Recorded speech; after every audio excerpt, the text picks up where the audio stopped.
Hello sir, আমার ছেলেকে আপনাদের ওখানে পড়াবো। তা কত কি লাগবে? প্রথম কথা, কত কি লাগবে? পড়ান টরান নাকি? এইবার বিষয় হচ্ছে, এই গার্জিয়ান গুলোই একটু পরেই কি বলে জানেন তো, আচ্ছা দরকার নেই, ওই কোনো মতে পড়লো, তারপরে একটু এদিক ওদিক করে সেটিং করে চান্স করিয়ে দেওয়া যেতে পারে না? না, সেটা তো হয় না। কেন?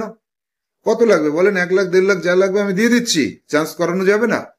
আমি না, সেটা চান্স করানো যাবে না। একটা পথ আছে, সেটা হচ্ছে আপনি ওই টাকাগুলো নিয়ে মানব সম্পদ উন্নয়ন মন্ত্রক যেটা রয়েছে দিল্লিতে, ওখানে গিয়ে দেখেন কোনো ব্যবস্থা করতে পারেন কিনা। মানে আমাদের মানব সম্পদ উন্নয়ন মন্ত্রীর কাছে যান, গিয়ে দেখেন কি হয়। এই কথাটার অর্থ হচ্ছে, এই নবোদয় বিদ্যালয় প্রবেশিকা পরীক্ষাতে কোনো রকম কোনো দুর্নীতি করার জায়গা নেই। সে মন্ত্রীর ছেলে হোক, সে একদম দরিদ্র পরিবার থেকে উঠে আসা ছেলে হোক, পরীক্ষায় 80টা প্রশ্ন রয়েছে।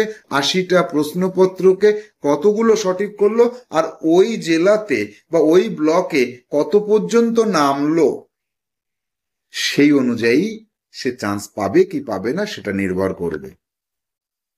এগুলো দিয়ে হয় না।